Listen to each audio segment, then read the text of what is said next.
Dead America. Tales from the Front Lines. The Atlanta Stadium. By Derek Slayton. Chapter 1. Day 0. 4:32 a.m. A two-vehicle convoy raced down the interstate just outside of Atlanta, Georgia. The lead sedan carried 3 soldiers, with Sergeant Felix firmly gripping the steering wheel.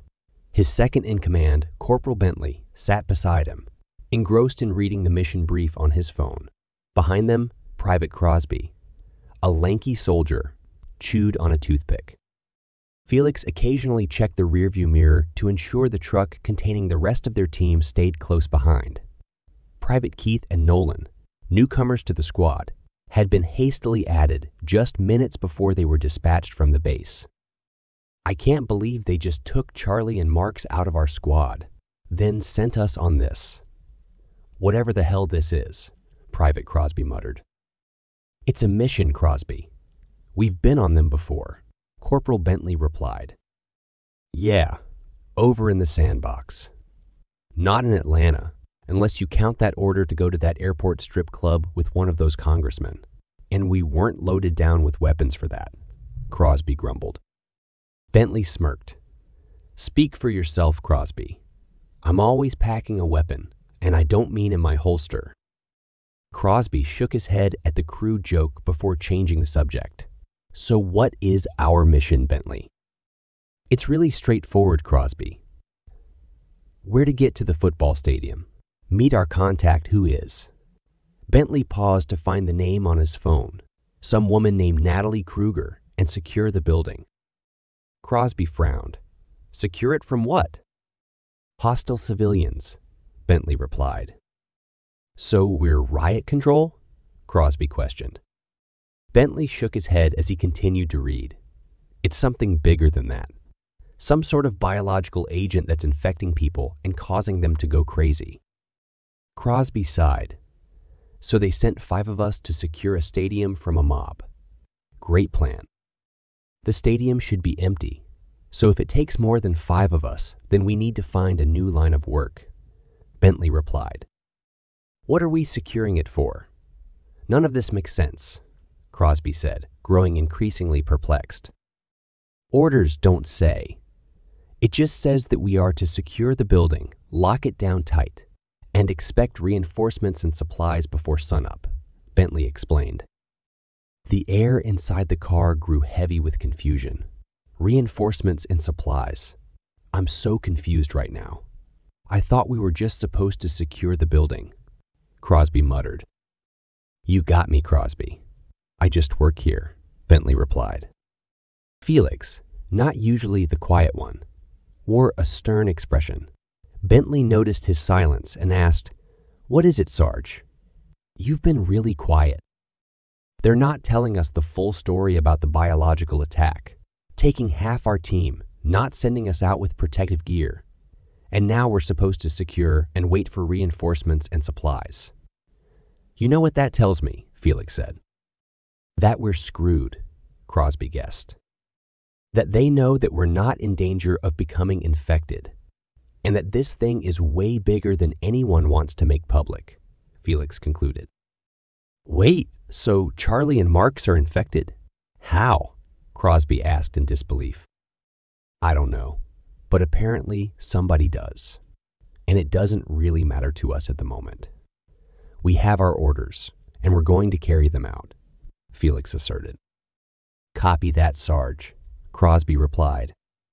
Bentley continued to skim through the document before stopping at one section. He read it to himself before muttering curses.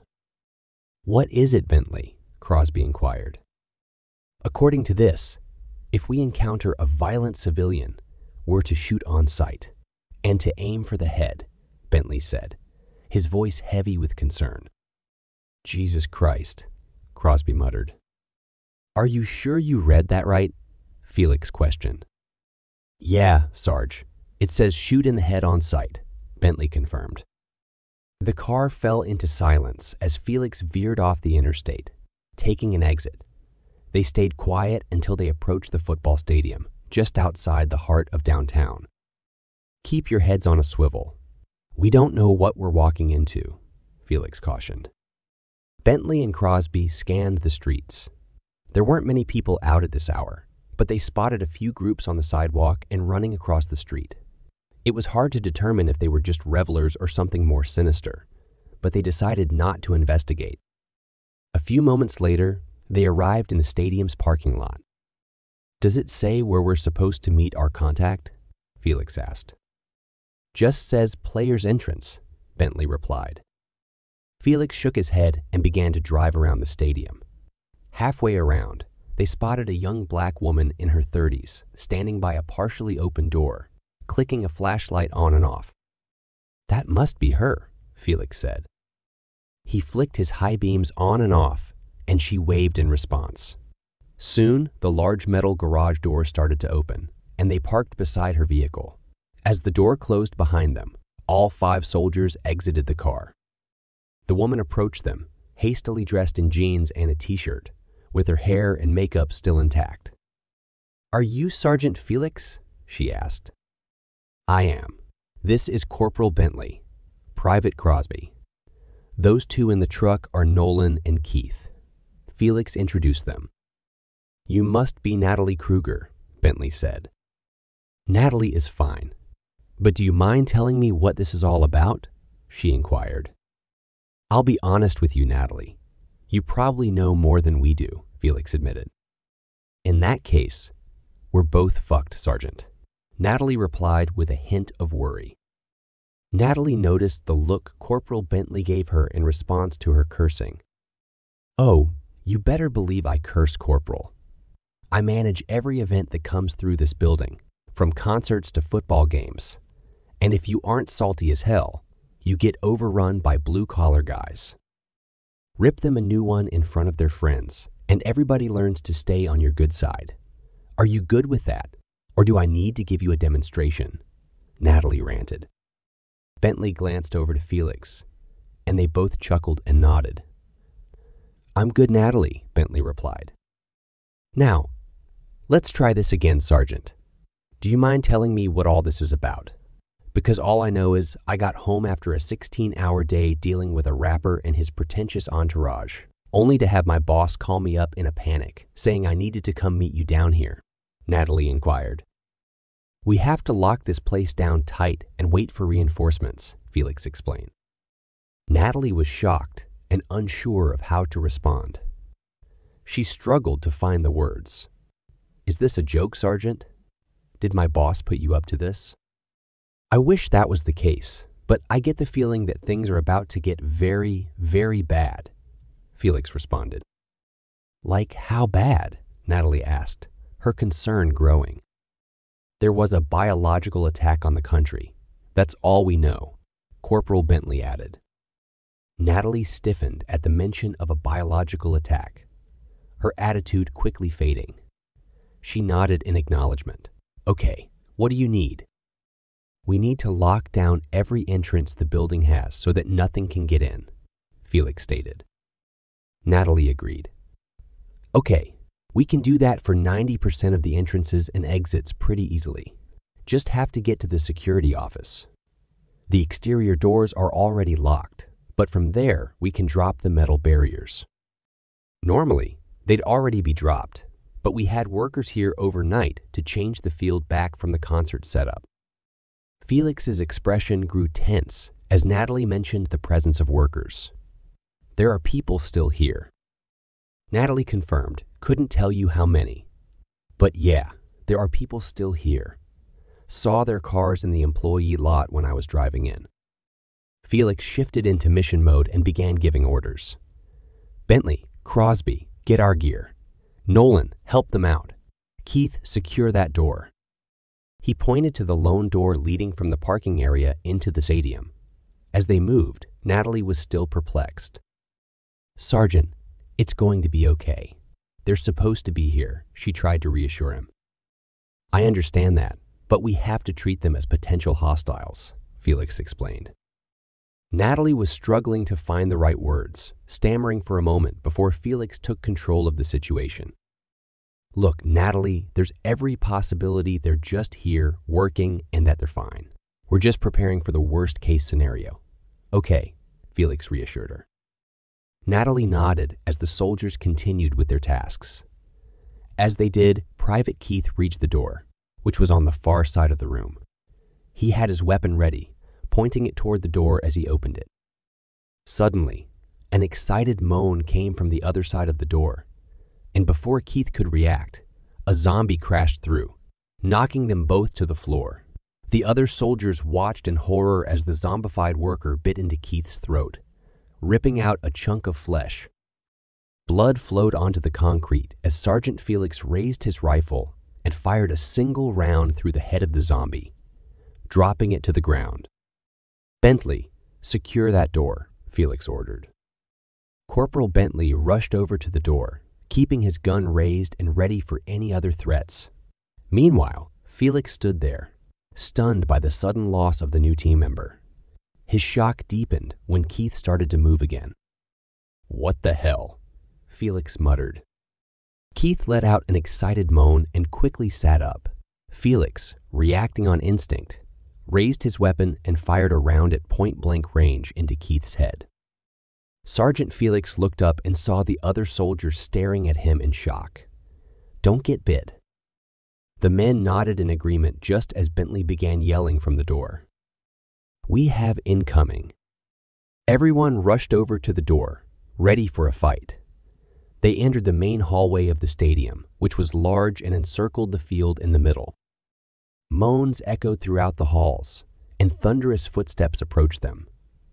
Though they were still around the bend, the infected individuals were drawn to the noise and closing in rapidly. "Where is the security office?" Felix asked. Natalie replied, "On the other side of the stadium. We can go right across the field." Felix hesitated. "Only if we have to. We stay on the outer rim and stay ahead of that." Private Crosby stepped forward, holding a smaller sniper rifle. "I need an elevated position." "The owner's box is a couple of sections up. I'll show you the elevator to get up to it," Natalie offered. Crosby asked, "Key to get in?" "Keypad." 4210 is the code Natalie provided. Crosby nodded, repeating the code to himself. "Pick off what you can, but keep us informed of what's going on." The approaching footsteps grew louder, and shadows bounced off the walls in the distance. "Let's move," Felix ordered, and the group hurriedly continued their journey through the stadium. Chapter 2. The group of 5 sprinted down the outer edges of the stadium, their footsteps on the concrete drowned out by the thunderous herd closing in behind them.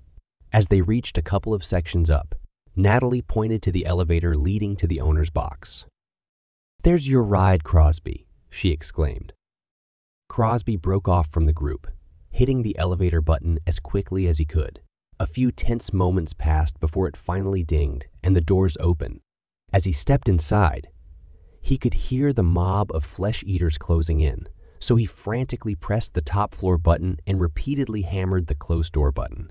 The elevator doors stubbornly refused to close. "Oh, come on, damn you," Crosby muttered anxiously. "I'm supposed to die in a blaze of glory, not because an elevator took its sweet-ass time." Finally, the doors began to shut, staying open just long enough for Crosby to catch a glimpse of the pursuing mob of blood-covered creatures. Some were missing flesh, others were covered in unknown sources of blood. "What in the holy hell is going on?" Crosby wondered aloud, terror gripping him. He shook his head as the elevator climbed to the top floor. While it ascended, he pulled out his handgun, keeping it ready, determined not to be caught with his pants down like Keith did. The elevator dinged as it reached the top floor. As the doors opened, Crosby cautiously stepped out, handgun at the ready. The area was a small waiting room with 3 doors. The doors to the left and right were ordinary, but the one directly in front of him had a keypad. Crosby approached it and quickly punched in the code, unlocking the door. Crosby performed a quick sweep of the expansive suite, finding nothing in motion. "Christ, this place is bigger than my apartment," he muttered to himself. He swiftly moved through the suite and reached the window. Sliding it open, he stepped onto the open area. He was right at the 50-yard line, with a commanding view of the entire field. The football field had only been partially completed before the apocalypse broke out, extending about 70 yards. To his left, where the end zone would have been, stood a giant stage in a state of disarray. Most of the speaker railings had been removed, but the main stage platform still stood. "Let's see what we can see," Crosby said to himself. Crosby readied his sniper rifle, adjusting the scope and peering through it. He started by examining the stage, noticing signs of a struggle. Metal scaffolding lay scattered on the ground, and blood was splattered across the area. "Well, whatever happened started there," he mused. As Crosby continued to scan the stage, he spotted a creature moving erratically. It bore several massive bite wounds, its torn jeans and shirt soaked in blood. Suddenly, it glanced quickly to the side, prompting Crosby to adjust his aim and spot another creature tangled in a pile of cables. Crosby thought for a moment, aimed at the trapped creature, and fired a single shot through its head. It fell lifeless. He then returned his focus to the first creature, which was frantically searching for the source of the sound. "No emotion. Didn't care at all that I took off his friend's head," Crosby noted grimly. He aimed at the second creature, fired another shot, and dropped it to the ground. Crosby continued to scan the rest of the arena, looking for targets. He spotted several on the football field, searching for the source of the gunshots. As he surveyed the area, he noticed a trail of blood leading from the field to the outer rim. Crosby pulled out his radio. "Sarge, do you copy? What's your 20? He inquired. Sergeant Felix's voice crackled over the radio. "We're in the security office, and those things are right outside." "Are you able to get the security doors down?" Crosby asked. "Yeah, we're working on it." "Then we just need to figure out how the hell we're getting out of the room," Sergeant Felix replied. Crosby contemplated for a moment. "I have an idea for that." "I'm all ears," Sergeant Felix responded. "What section are you in?" Crosby inquired. "Hang on. 237, Sergeant Felix replied. Crosby scanned the area, spotting the section and noticing that the hallway leading to the outer rim was open. He looked through his scope, seeing a concession cart. "Crosby, where'd you go?" Sergeant Felix's voice questioned. "Sorry, just needed a minute," Crosby replied. "I'm pretty sure I can create a diversion to get you out of the room." Sergeant Felix showed interest. "How?" "These things react to noise, and I can hit a concession cart from here," Crosby explained. "It should draw their attention away from the door long enough for you to get out." "I like the idea, but we have to figure out how the hell we're going to take them down," Sergeant Felix pointed out. Crosby asked, "With those cameras, can you see what we're dealing with?"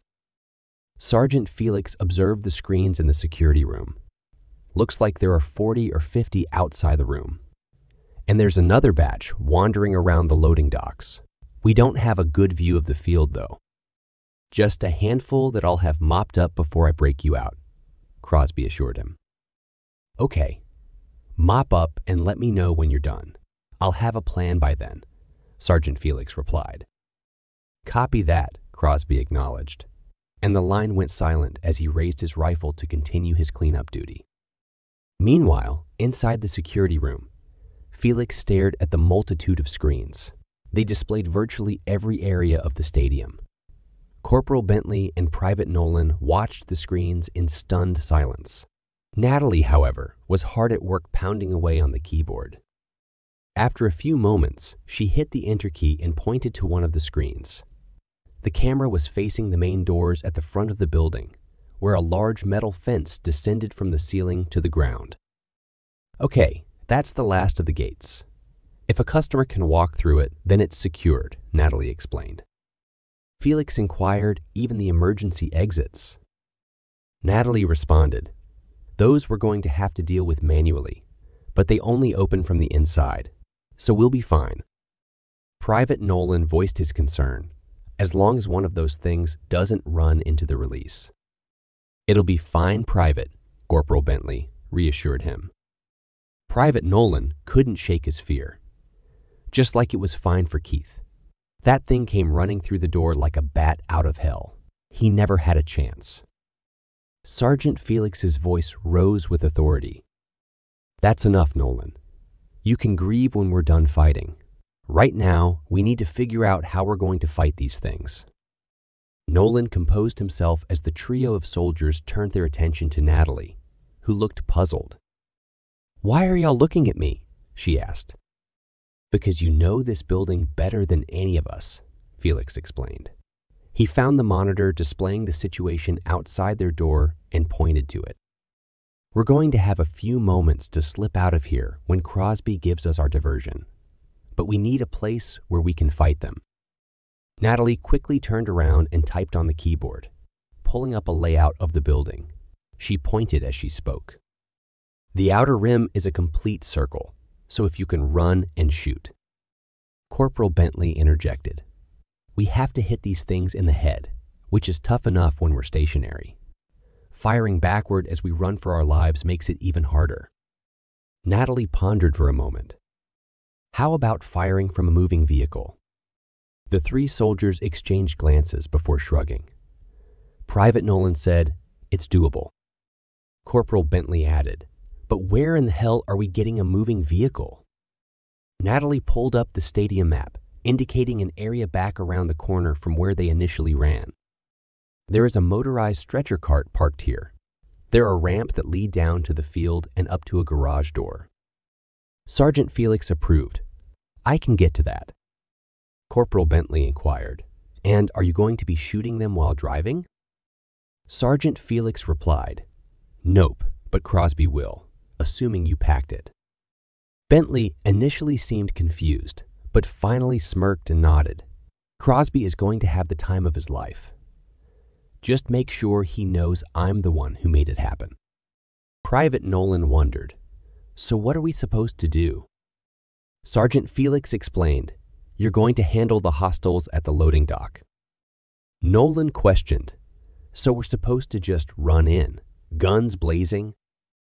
Natalie was quick to assist, pulling up the loading dock on the screen. Dozens of creatures roamed around the three trucks in the bays, with the trucks backed in and their doors open. The interior door separating the docks from the building was closed. Sergeant Felix offered a plan. If you can get onto the top of one of those trucks, these things should be easy pickings. Corporal Bentley raised a concern. Great plan, Sarge. Just one problem. How in the hell are we supposed to get up there? The dock looks clogged up. Natalie came to the rescue. There's a small group of offices just off to the side of the loading docks that leads down to the floor. You'll just need to get in there, and that will take you to the front of the trucks. It doesn't look like there are too many obstacles in your way.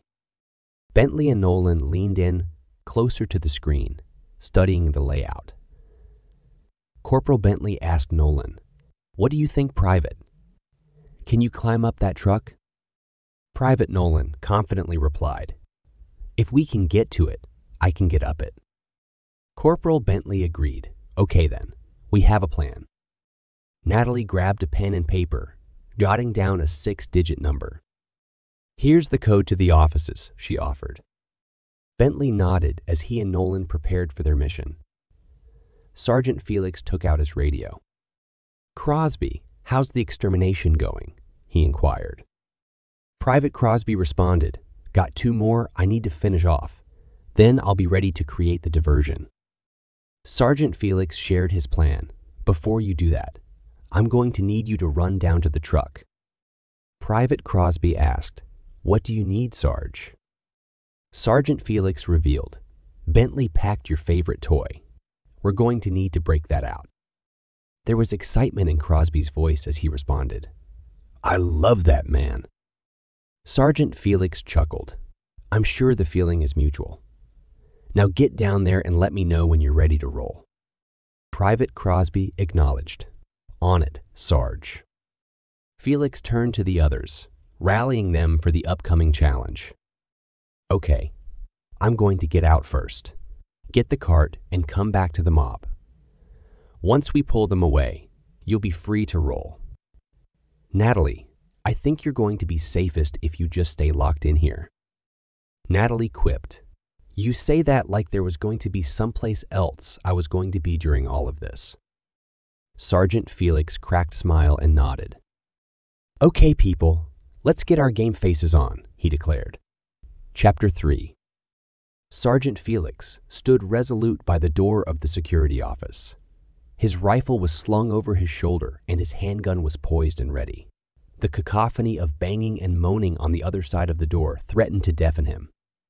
"Remember, if you get overwhelmed or can't reach the objective, find someplace safe," he advised, his gaze meeting Nolan's and Bentley's, who held their weapons at the ready.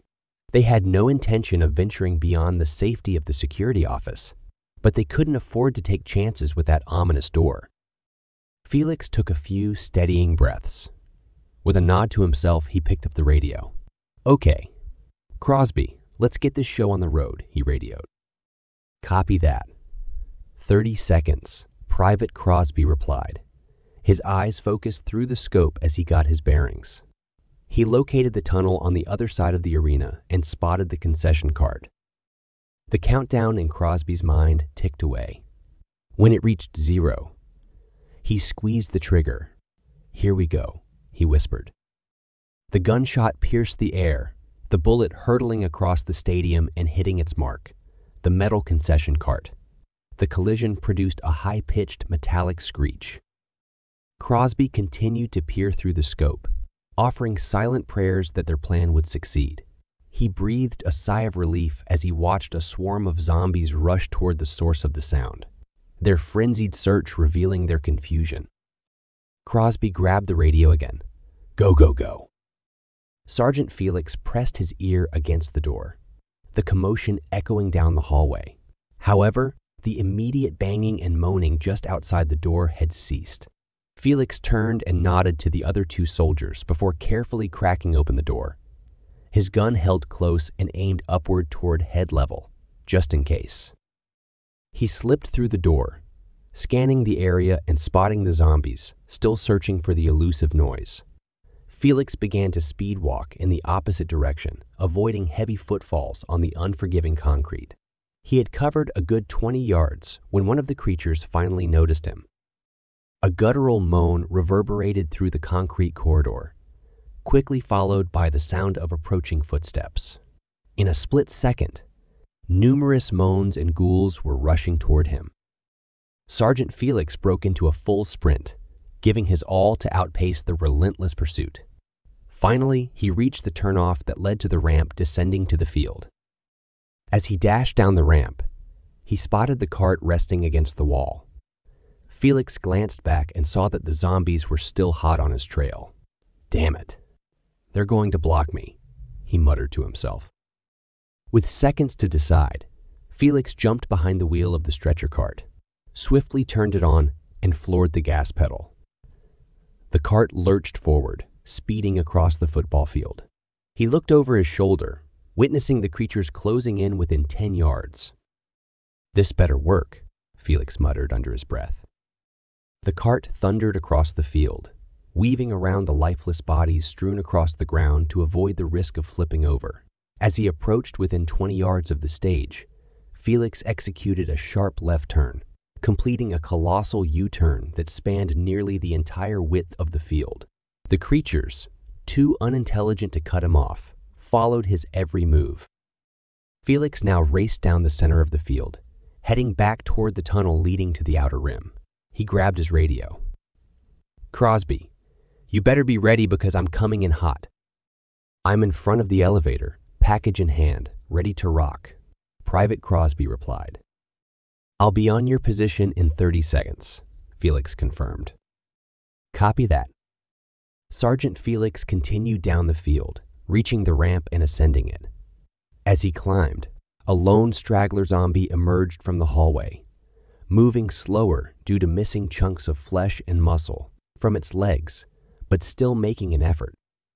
Felix drew his handgun, firing several shots at the ghoul as he sped past.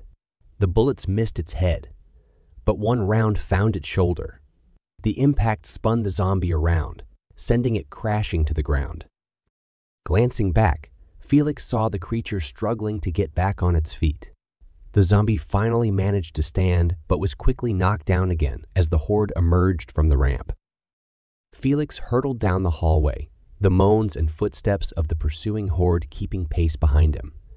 As he approached the elevator, he spotted Crosby standing there with a .50 caliber sniper rifle in his arms, wearing a grin on his face. "Get on! They're right behind me!" Felix shouted. Crosby leaped onto the flat stretcher surface on the back of the cart. As soon as he was aboard, Felix floored the accelerator. Crosby looked back and saw the mob closing in, just 30 yards away, and gaining ground. Fear filled his eyes. "Are you going to shoot or just wait for them to catch us?" Felix demanded. "Oh, right. Sorry, Sarge," Crosby stammered, snapping out of his momentary hesitation. He set up the massive sniper rifle, deploying its legs at the edge of the cart as he lay down. There wasn't enough space for him to stretch out fully, so his legs hung over the seats. "I doubt if I'm going to be able to get headshots, Sarge," Crosby admitted. "Just aim for center mass. Those rounds will rip through them. We can go on cleanup duty afterwards," Felix instructed. "Copy that," Crosby responded, determination replacing his initial hesitation. Crosby took aim towards the center of the horde, waiting for the right moment as they entered a brief straightaway before pulling the trigger. The deafening sound of the weapon echoed off the concrete walls, resonating through the corridor. The colossal caliber round struck the chest of the lead zombie, transforming it into a fine crimson paste. The creature crumpled to the ground while the bullet continued its deadly path through the mob. One by one, the creatures fell, their torsos obliterated by the impact of the round. Crosby let out a satisfied yell as he chambered another round. He waited a few moments for the horde to fill in the gap he had created before squeezing the trigger once more. Just like the first round, the second tore through torsos, severed limbs, and sent several zombies crashing to the ground. As he chambered another round, Crosby focused on one of the fallen creatures through the scope. The zombie was missing half of its torso, an arm ripped off, and it lay on the ground, thrashing about. Despite the grievous injury, it seemed unfazed, struggling to rise. Crosby shook off the gruesome sight, chambered another round, and fired again. The two soldiers circled the building, repeating the firing process a dozen times, emptying 2 entire magazines of shells. Only half a dozen zombies remained in pursuit, with just one still intact. Crosby retrieved his regular sniper rifle from his back, taking a knee on the cart and aiming at the last remaining fully intact zombie. He squeezed the trigger, sending the round straight through its head. The other remaining creatures moved at a pace slightly faster than a mall walker. Crosby tapped the sergeant on the shoulder. "Slow down, Sarge. Let them get a little closer. I think we're all right now." Felix glanced behind him, assessing the condition of the remaining ghouls. He released the gas, allowing the creatures to draw nearer to the cart. As they did, Crosby pulled out his handgun and shot them when they got close, conserving his precious sniper ammunition. After a minute of waiting and shooting, the final creature succumbed. Felix halted the cart, and the two men shared a sigh of relief. They sat there for a moment, gazing back at the carnage they had wrought. "Are you ready to clean this mess up?" Felix asked. Crosby nodded. "Let's turn it around, though. If we have a slow mover, I don't want to overlook it." "Good call, Private," Felix agreed. Crosby settled on the back of the cart, keeping a vigilant eye on the rear as Felix drove slowly, cautious not to stumble upon any surprises. As they came around the first bend, they spotted half a dozen creatures on the ground, their torsos obliterated. Felix stopped the cart beside one of the ghouls, and both men leaned down for a closer look. "Well, there's something you don't see every day," Crosby remarked. The creature on the ground was missing its entire central chest portion, extending up to its neck and over to the right arm. The nerves from the brain to its legs had been severed, rendering it unable to stand. However, its brain still communicated with the left arm. The ghoul lay helpless on the ground, growling and snapping its teeth as it reached its arm toward them. I've seen a lot of shit in my day, but this is some black magic, voodoo type stuff, Felix mused. Crosby rolled his eyes, firing his handgun into the creature's head, ending its torment. Pretty sure if it was magic, then a bullet wouldn't be able to stop it. Still, this is some freaky stuff, Crosby, Felix replied, their attention shifting to the other ghouls on the ground. Some moving limbs, others only able to move their mouths. Crosby hopped down from the cart, going around and dispatching them one by one. As he finished off the last one in this group, they heard moaning coming from down the hallway. Both men looked up and spotted the straggler, the same one Felix had driven past earlier, missing flesh and muscle from its legs. Crosby, would you put that thing out of its misery? I'm starting to feel sorry for it, Felix requested. Crosby nodded, pulling out his sniper rifle and firing. The creature fell to the ground. As Crosby walked back to the cart, they heard an intense burst of gunfire from down the hallway. Initially, it was just a few shots from one weapon, but soon, two weapons were firing as rapidly as they could. Should we go help them out? Crosby asked. Felix paused, listening to the relentless gunfire. When it showed no signs of letting up, he nodded. Get on. We can do the cleanup once they're safe. Crosby nodded and hopped onto the back of the cart as they sped off towards their comrades engaged in battle. Chapter 4. Corporal Bentley and Private Nolan stood by the door of the security room, their ears still ringing from the thundering herd of the zombie mob that had passed by them. What are we waiting on, Corporal? Private Nolan asked, his voice tinged with impatience. Bentley glanced at Nolan, a touch of anxiety in his eyes. I'd feel a lot better if I heard gunfire before going out. Natalie, who was monitoring the situation on the security room's monitors, chimed in. You know I'm tracking them on the monitors over here. Bentley and Nolan exchanged a glance that conveyed their shared sentiment of being dumbasses. They turned towards Natalie. Is it clear for us? Bentley inquired. They're a quarter of the way around the building, Natalie replied. As long as you don't make noise on your way out, you should be good. Okay, hang tight. We'll be back, Bentley assured her. Natalie couldn't help but let out a bit of sass. You better. There's no food in here, and I've had my limit of being chased today. Bentley couldn't help but smirk as he opened the door, both soldiers gripping their handguns tightly as they slipped out into the dimly lit hallway. Once they cleared the door, they switched to their assault rifles, moving swiftly down the corridor toward the loading docks. As they approached, they noticed that the large rolling door had been pulled down. In the distance, the booming sound of a .50 caliber rifle echoed through the building. Let's be out of their way before they get here, Bentley suggested, his voice hushed. The two of them spotted the office door near the docks. They rushed up to it, and Bentley retrieved the access code from his pocket, quickly entering it into the keypad. The door unlocked and they slipped inside the darkened office, slamming the door shut behind them. They stood there for a moment, fumbling along the wall, searching for the light switch. Nolan found the switch and flicked it on, flooding the room with light. They saw a long stretch of cubicles and heard a clatter as two zombies at the far end of the room were alerted to their presence. Two creatures rushed out from a cubicle, knocking down one of the makeshift walls and sending a computer monitor crashing to the ground. Both soldiers were startled, quickly raising their guns and firing several rounds in their direction. Bullets flew erratically, smacking into the creatures' chests or missing entirely. As the zombies closed in, Nolan steadied himself, taking aim before squeezing the trigger. One after the other, he put a round into each of their heads, dropping them both to the ground. He looked over at Bentley, who wore a somewhat frightened expression. Nolan playfully smacked Corporal on the arm. Are you good, Bentley? Bentley nodded, his voice shaky.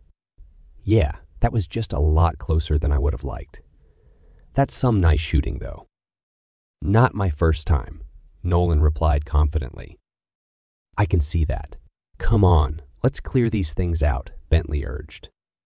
The two of them moved cautiously through the office, checking every cubicle for threats. When they reached the end of the row and examined the one the two creatures had emerged from, they couldn't help but dry heave at the gruesome sight. There was a young worker, no more than 20, whose leg hung on by tendons and half of the flesh on his torso was missing. Despite the horrific injuries, he was still moving. They stared at him for a moment, watching as he snapped his jaw shut, excited to see potential prey. Bentley aimed his rifle and fired a single round into the ghoul's head, ending its suffering. Without saying a word, they shook their heads and continued toward the door that led to the loading dock. The door had a small window covered by a curtain. Bentley pulled it back and looked out towards the trucks. The door was positioned by the exterior wall, so the front of the trucks faced them. How are we looking? Nolan asked. I have 3 of those things by the closest truck, Bentley replied. No clue how many are in between the trucks, though. Nolan tapped Bentley, prompting him to move so he could look out the window. After assessing the situation, he nodded and stepped back.